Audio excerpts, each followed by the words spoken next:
Shalom, mi nombre es Israel Meiri y estamos compartiendo la fe judía para Benei Noach. Esperamos que estas clases sirvan de esclarecimiento y ayuda para cada uno de ustedes. Muchas verajot a todos.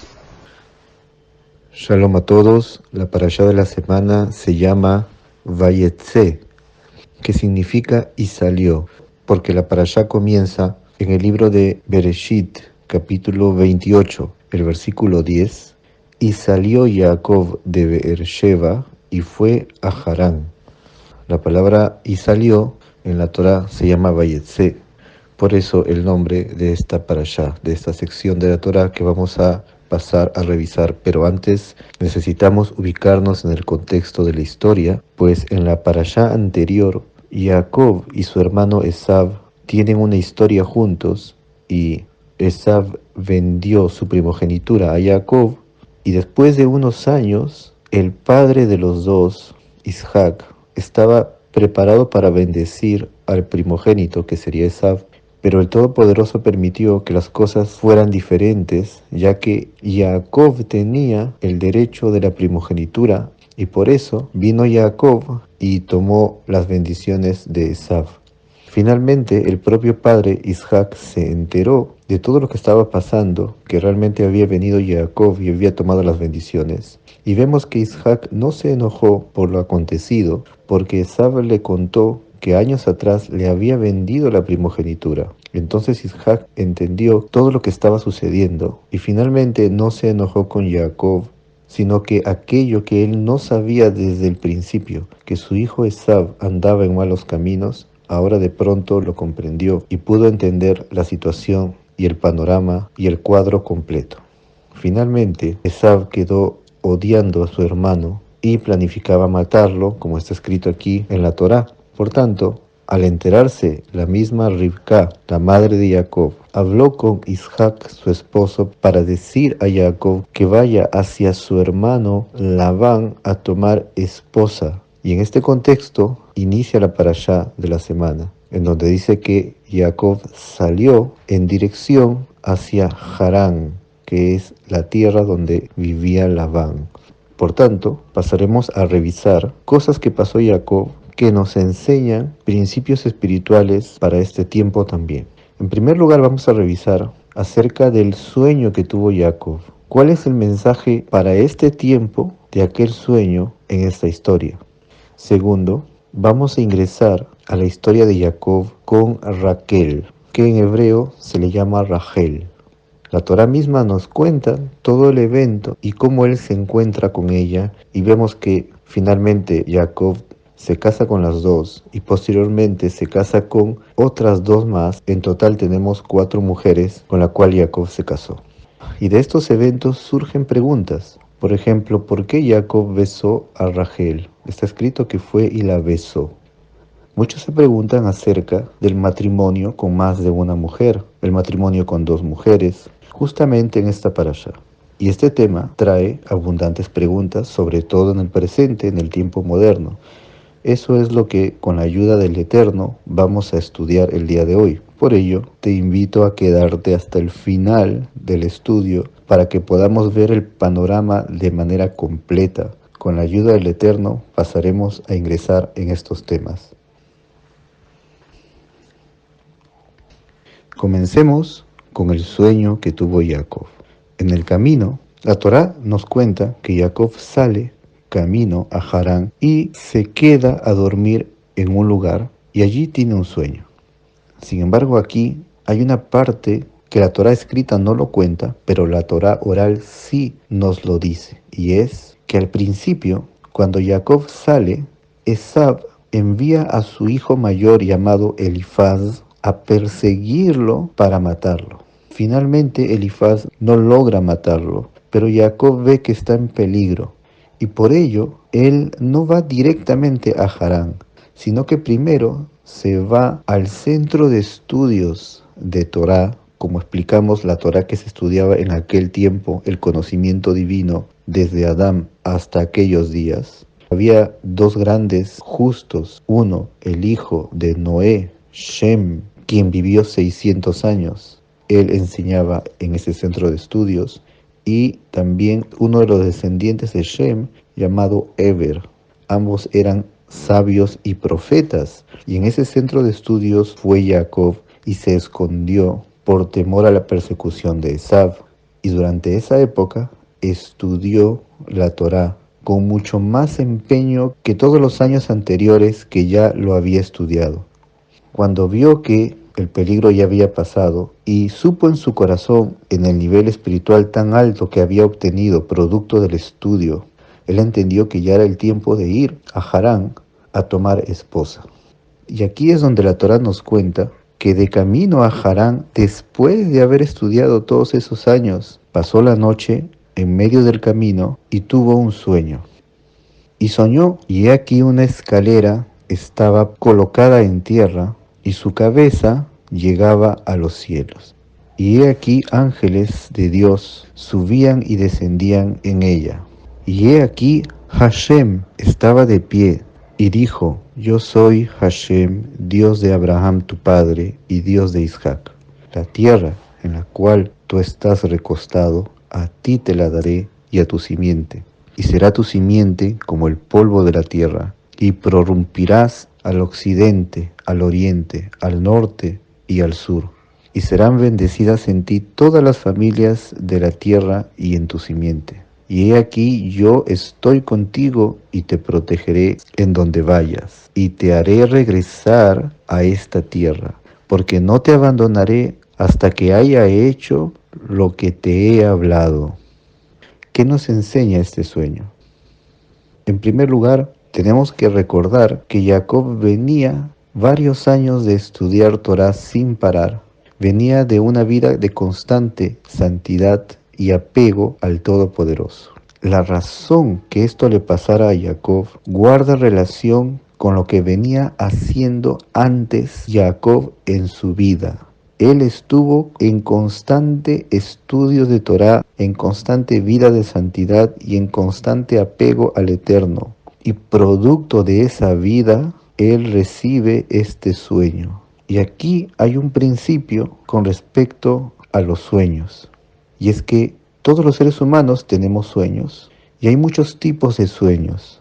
Pero el sueño que la persona tiene será en función de la vida que la persona lleva. Sin embargo, hoy en día las personas se equivocan al creer ciegamente en todos los sueños que ellos tienen, sin evaluar el contexto de su misma vida, sin evaluar más allá de lo que les parece. Hoy en día tenemos el problema que las personas desconocen los principios de la Torá y por ello le tienen demasiada fe a sus propios sueños. Muchas personas afirman que sus sueños siempre son revelación divina.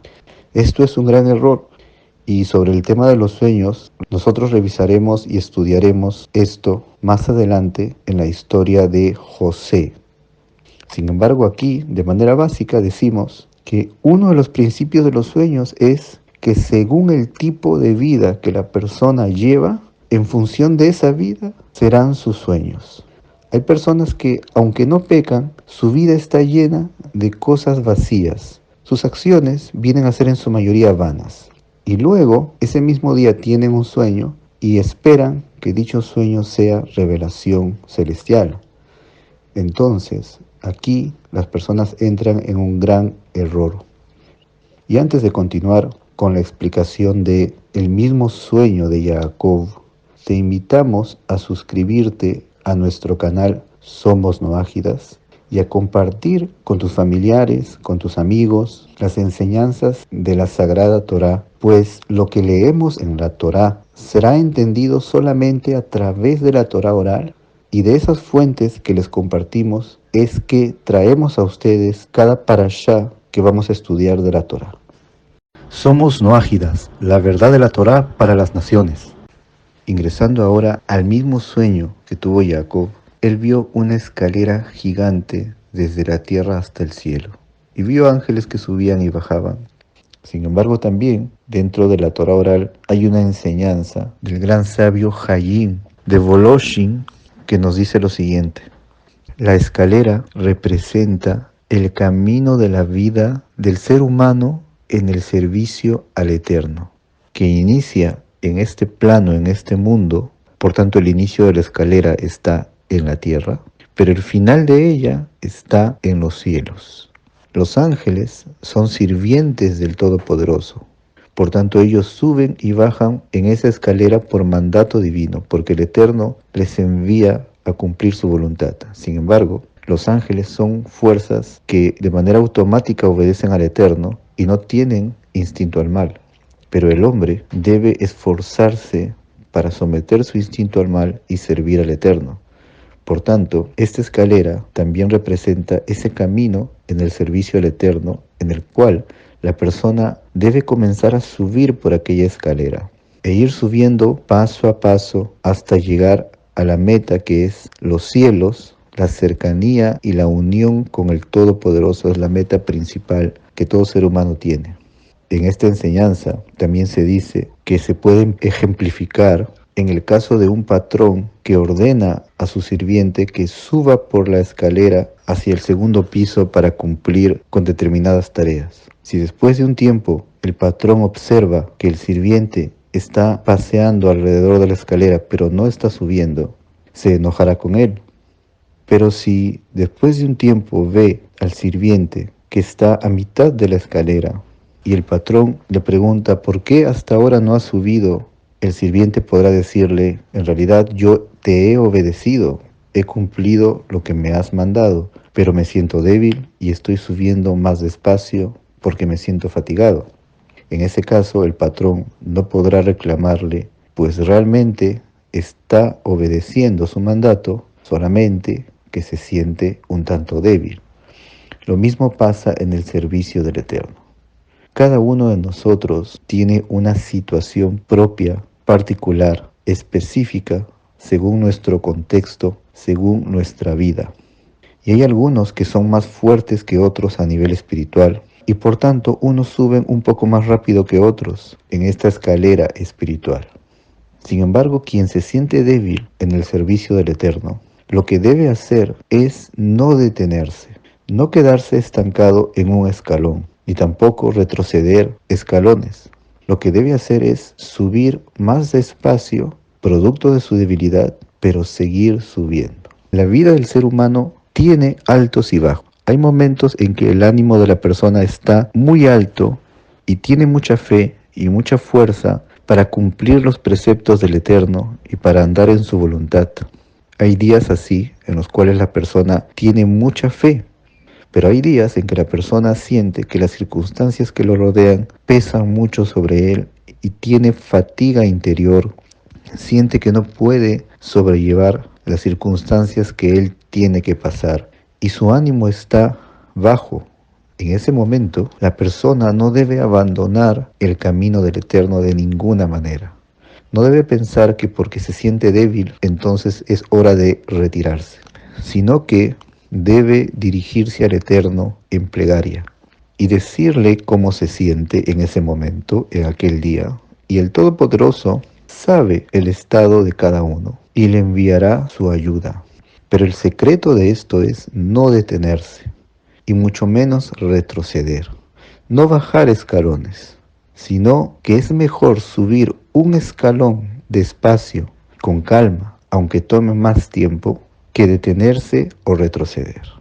Ahora bien, en este proceso de subir por esta escalera, hay personas que cometen un gran error, y es que desean subir 5 escalones por vez, desean subir muy rápido, y esto también es un error que termina afectando a la persona.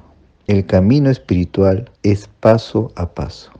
En este sentido, en el presente tenemos el gran problema de las personas que desean comenzar a estudiar la Torá y el primer tema que quieren estudiar son los temas de Kabbalah. Desean conocer los secretos espirituales, los temas más profundos, sin haber siquiera iniciado con lo más fundamental de los temas de la Torá. Hay personas que hablan de temas cabalísticos, pero conceptos fundamentales como los 13 principios de la fe, como los preceptos para la humanidad, incluso la historia misma de la Torá y la Tanaj, no la conocen.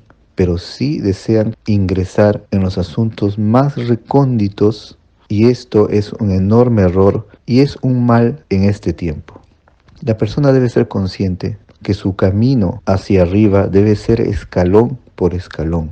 Y podemos aquí presentar un ejemplo un tanto más difícil de concebir. Imaginemos de nuevo el ejemplo del patrón que le dice al sirviente: sube por esta escalera, y el sirviente llega hacia la escalera, se detiene y comienza a imaginar que está subiendo por la escalera. Después de unos minutos el patrón llega y lo encuentra al inicio de la escalera de pie con los ojos cerrados. En ese momento lo despierta y le dice: ¿qué sucede? ¿Por qué no subes como te ordené? Y el sirviente le dice: pero yo ya subí. El patrón le dice: no has subido, mírate. Y de pronto él se encuentra al inicio de la escalera. ¿Qué había sucedido? Que este sirviente era muy emocional y se había imaginado con tanta fuerza que ya había subido la escalera, que creyó realmente que la había subido, porque este sirviente tenía el defecto de dejarse llevar mucho por su imaginación. Hoy en día pasa lo mismo. Hay personas que cuando conocen el camino de la Torá, de todo corazón desean andar en él. En ese momento comienzan a estudiar desde el nivel donde se encuentran. Y después de estudiar unos cuantos días, ellos sienten que han llegado al nivel de los profetas, que han llegado al nivel de los más grandes sabios y que tienen ya una vida de santidad completa y lo poseen, y se sienten en un nivel en el cual no se encuentran en verdad. Pero la imaginación o el gran deseo tal vez de alcanzar la meta hace que la persona se confunda y crea haber alcanzado dicha meta cuando todavía no ha llegado el momento. Por eso la visión de Jacob es como una escalera, para indicar que hay pasos que dar, hay escalones que subir y que cada uno requiere ser dado en orden. Y esto es un proceso. Ese es el mensaje de la escalera. Ahora pasemos a revisar la historia de Jacob cuando llega y se encuentra con Raquel, en hebreo Rachel, y aquí inicia la historia entre ellos. En primer lugar, antes de pasar a la historia en sí en la Torá, debemos recordar que uno de los más grandes errores de las personas cuando leen la Biblia tal cual la ven traducida es entender a simple vista el texto sin conocer todo el contexto histórico, que es algo que solo la Torá oral lo proporciona.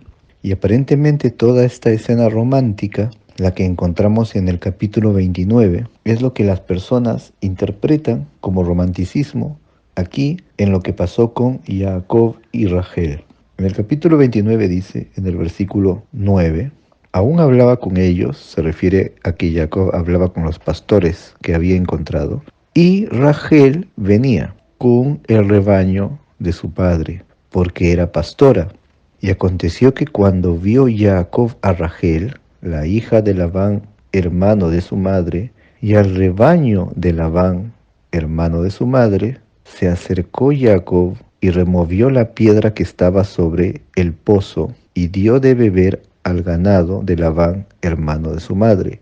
Sigue diciendo el versículo 11, y besó Jacob a Rachel y alzó su voz y lloró. Y más adelante dice, en el versículo 16, y Labán tenía 2 hijas. El nombre de la mayor es Lea y el nombre de la pequeña Rachel. Y los ojos de Lea eran tenuos, y Rachel era de hermoso aspecto y hermosa apariencia.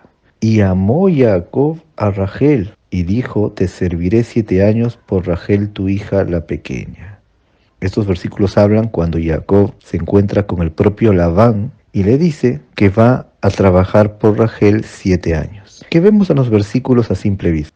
Nos dice que cuando Jacob ve a Rachel, al verla, quita una piedra que estaba sobre el pozo y da de beber al rebaño, y luego besa a Rachel. La primera impresión que tenemos es que Jacob vio la belleza de Rachel, se enamoró, y ese enamoramiento hizo que se envalentonara, quitara la piedra pesada del pozo, diera agua para el rebaño, y luego, en su enamoramiento, en el romanticismo del momento, va y besa a Rachel.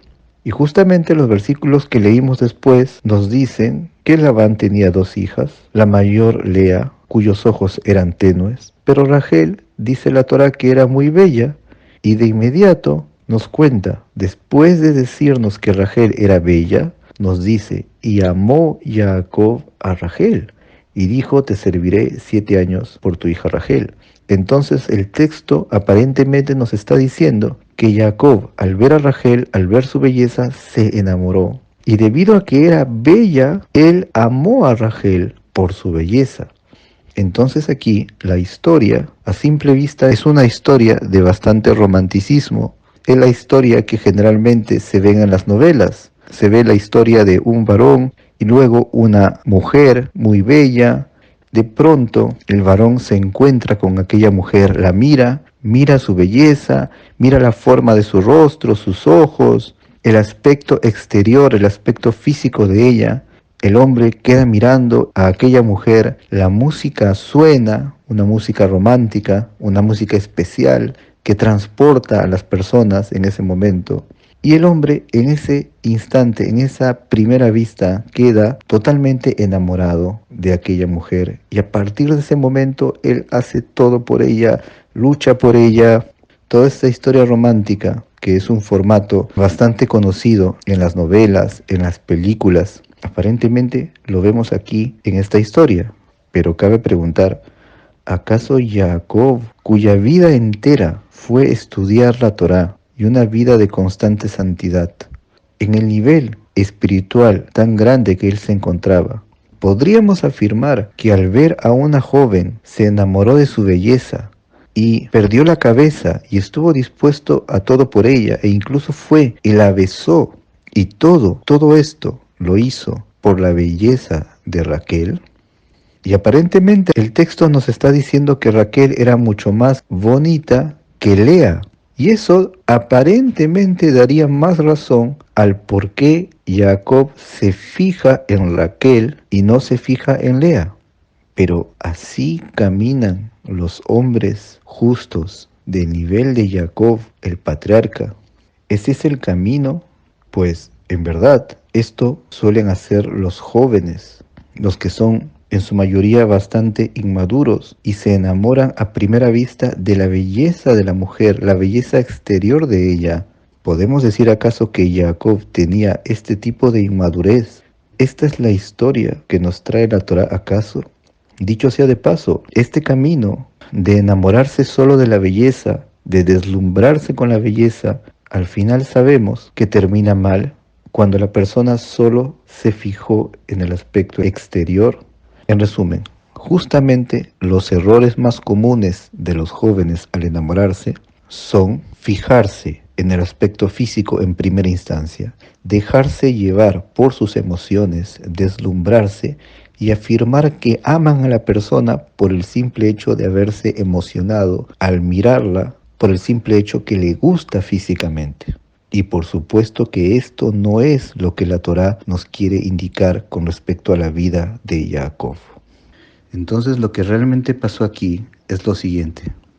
Jacob había alcanzado un nivel espiritual muy alto en esos años de estudio de Torá.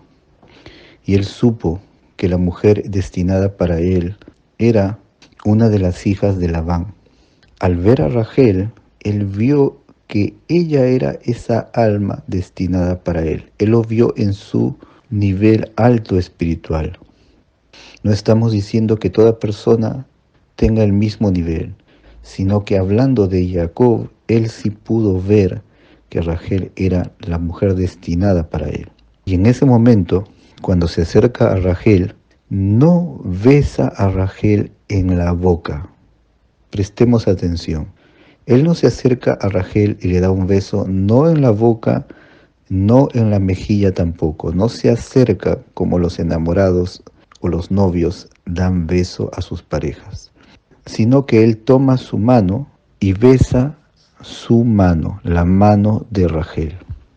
Y la razón por la cual le da ese beso es para establecer una conexión espiritual que Jacob conocía, porque en su interior Jacob sabía, por inspiración divina, que Rachel era la persona destinada para él, ya que en todos los años que Jacob se dedicó a una vida de santidad, logró purificar sus pensamientos, su interior, Y ahora el resultado de toda esa vida de santidad era tener esta inspiración celestial y estos conocimientos grandes, por lo cual Él hizo todas estas cosas que a nuestros ojos aparentan ser actos de un joven enamorado. Y nosotros, cuando aprendemos estas cosas, debemos recordar que los patriarcas tenían este nivel tan alto y no podemos nosotros pensar que poseemos la misma percepción espiritual. Por este motivo, Jacob actuó así con Raquel. Por otro lado, la Torá oral nos dice que en realidad Lea y Rachel eran hermanas gemelas. Así lo trae la transmisión oral en el libro Seder Olam Rabbah. Y debido a que eran gemelas, ambas poseían la misma belleza. Pero la Torá escrita no menciona acerca de Lea, menciona de Lea solamente sus ojos, que eran débiles. Sin embargo, en belleza física, tanto Rachel como Lea poseían la misma belleza. Siendo así, Jacob no tuvo que escoger a Rachel por ser más bella que Lea. El motivo de escoger a Rachel no fue la belleza, sino porque él supo en inspiración divina que Rachel era la mujer destinada para él. Principalmente cuando la Torá dice que Jacob amó a Rachel, estamos hablando en ese nivel espiritual alto. Era un amor que provenía del alma de Jacob hacia el alma de Rachel. Ese amor no estaba basado en el aspecto físico, en la forma del rostro o de los ojos, sino en el interior, ya que eran almas muy elevadas. Ahora bien, cuando llegamos al momento en que Jacob se tiene que casar con Rachel, sabemos la historia que la Torá nos cuenta, que debido a que Labán lo engaña y pasan muchas otras circunstancias, Jacob termina finalmente casándose con 4 mujeres. En primer lugar con Lea, después con la misma Rachel, y después cada una de ellas le entrega como esposa a su asistente, las cuales vienen a ser Zilpa y Bilha. Y de las 4 mujeres, Jacob tiene 12 hijos que vienen a ser las 12 tribus de Israel. La pregunta aquí es, tanto en el tema de Abraham como en el tema de Jacob, ¿estaba permitido entonces casarse con varias mujeres? Y en realidad la respuesta es que sí. En la época antigua, tanto la familia de Abraham o el pueblo de Israel, tanto Israel como todas las naciones del mundo, era usual ver que algunos se casaban con más de una mujer. No era considerado un pecado ante Dios. Y las personas de la época antigua no veían esto como algo negativo para ellos. Ahora bien, al saber esto, hay muchos varones en el presente que suelen interesarse en el tema, principalmente aquellos que están conociendo el judaísmo, conociendo la Torá, y se enfocan mucho en el tema de tener 2 o más esposas, ya que lo ven escrito en la Torá. Y justamente ellos muestran un excesivo interés en el tema. Y no falta quienes le dicen a su esposa, la Torá me permite tener otra mujer, por tanto, no hay ningún pecado, yo puedo tener otra mujer, sacando el asunto de contexto y provocando pleitos en su hogar.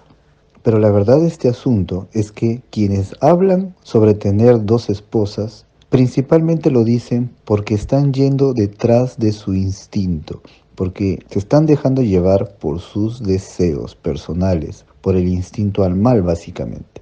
Pues el asunto es así. En la época antigua era algo normal que existan familias cuyo varón tenga 2 esposas. El varón en aquella época se casaba con las 2, es decir, las 2 tenían un contrato de matrimonio. El varón de aquella época sustentaba económicamente a las 2. No estamos hablando de una unión libre sin matrimonio, de eso no estamos hablando. Estamos hablando que en la época antigua se casaban ya sea con 1 o 2 mujeres, y habían algunos que se casaban con más de 2 mujeres, y a todas aquellas mujeres él les daba su sustento, es decir, era matrimonio. Pero un varón que quería estar con una mujer sin casarse, de eso no está hablando la Torá, sino que se refiere al matrimonio.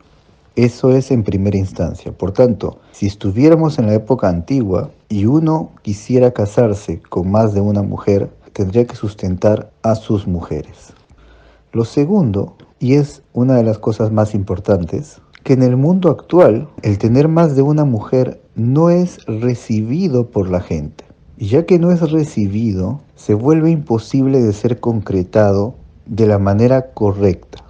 Muchos hoy en día dicen, pero la Torá no prohíbe casarse con más de una mujer. Muchos varones dicen así, en el presente. Sin embargo, ¿qué pasaría si aquel varón dice a su esposa, ya que la Torá me permite casarme con otra mujer, voy a buscar una segunda esposa? ¿Qué pasaría en ese caso? La respuesta obvia sería que la esposa no lo aceptaría y se separaría de su esposo. Definitivamente sería la gran mayoría de los casos. Porque en el presente la mayoría de las mujeres no están de acuerdo en que haya otra mujer como esposa aparte de ellas. En resumen, los que principalmente alegan este asunto de tener más de una esposa van detrás de sus deseos y no son conscientes de la realidad presente. Por tanto, debemos tener claro que la Torá es un camino sagrado y no utilizarla para intereses egoístas y personales. Bien, habiendo entendido la raíz del alma de Jacob y cómo él se condujo con santidad en todos sus caminos, incluso teniendo 4 esposas, él andaba en santidad y por ello fue digno de traer al mundo a los 12 hijos que serían las 12 tribus del pueblo de Israel. Vemos que en realidad Jacob desde un inicio no había pedido casarse con 4 mujeres, sino que las circunstancias se presentaron de esta manera y Jacob vio que así era la voluntad celestial en ese momento. Pues Jacob había llegado principalmente por Rachel, pero el Eterno permitió que de aquellas 4 mujeres provengan sus 12 hijos que serían la raíz de las 12 tribus. Y la última cosa que en esta oportunidad veremos de aquello que podemos aprender de la historia de Jacob y de su matrimonio es lo siguiente, que dice en el capítulo 29, el versículo 30, y se allegó también a Rachel y amó también a Rachel más que Lea, y trabajó con él otros 7 años. Y vio Hashem que Lea era odiada, y abrió su matriz, pues Rachel era estéril. Dice el versículo 30 que Jacob amó a Rachel más que a Lea. Esto significa realmente que para Jacob su pareja principal era Rachel. Por ella había venido a Harán. Por ella había trabajado los 7 años. Sin embargo, el Eterno permitió que tuviera también como esposa a Lea.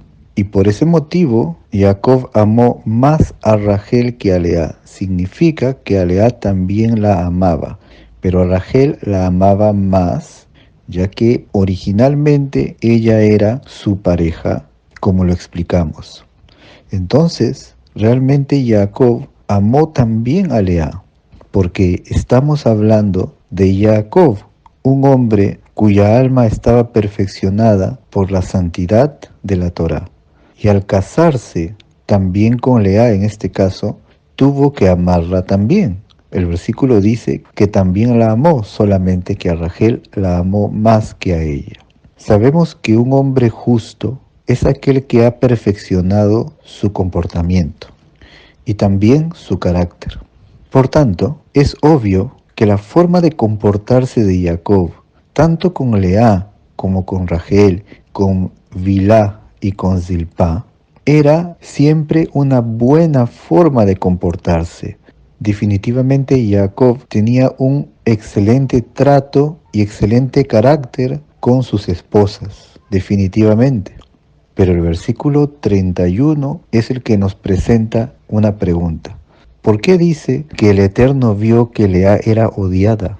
¿Acaso Jacob odiaba a Lea? Así está escrito en hebreo. ¿Acaso realmente Jacob sentía odio por Lea? Definitivamente que no. Entonces, ¿por qué está escrito así? Y la respuesta es porque Lea se sentía odiada. esto nos lleva a otra pregunta. ¿Cómo Lea puede sentirse odiada si la realidad no dice eso? Jacob no odiaba a Lea y tampoco hizo algo para hacer que se sintiera odiada a Lea, de ninguna manera. Entonces, la respuesta aquí es la siguiente. En verdad, Jacob se comportaba con la mayor amabilidad con Rachel, con Lea, con Zilpá y con Bilhá. Pero Lea podía ver que dentro del buen comportamiento y amabilidad de Jacob, presentaba algo mucho más especial por Rachel que por ella. Ella lo podía percibir en su interior, a pesar que Jacob siempre cuidó su comportamiento con Lea también. Ella sabía que en el interior Jacob había venido principalmente por Rachel. Por ese motivo, Lea supo que Jacob amaba más a Rachel que a ella. Y eso para Lea fue doloroso. Y ella sintió ese dolor de una manera muy importante. Se sintió Lea no amada. Y a tal punto en su alma ella sintió todo esto, que el Eterno vio que Lea se sentía literalmente odiada. En un lenguaje exagerado se muestra cómo se sentía realmente Lea. El solo hecho de saber que era amada, pero Rachel era amada mucho más, la hacía sentir odiada. Sin embargo, Jacob nunca hizo absolutamente nada que fuera negativo en el comportamiento. Y esto es una lección para nosotros, que debemos prestar atención a no hacer sentir mal a otro, al prójimo, a nuestro cónyuge, a algún familiar, incluso en detalles pequeños que no nos daríamos cuenta. Tenemos que prestar atención para no llegar a provocar que otra persona se sienta mal, mucho más si es alguien de nuestra familia. Por tanto, para resumir lo que hemos aprendido de la vida de Jacob desde el primer momento en que encontró a Rachel en adelante, es que la persona que desea casarse y también la persona que ya está casada debe colocar como prioridad el ámbito espiritual de su hogar. Si la persona quiere encontrar una pareja, no debe correr tras lo físico solamente, sino tras el propósito espiritual. La persona que quiere construir un hogar bueno debe imitar a Jacob. Él siempre estudiaba la Torá, vivía una vida de santidad y a la vez tenía un buen comportamiento con los miembros de su hogar.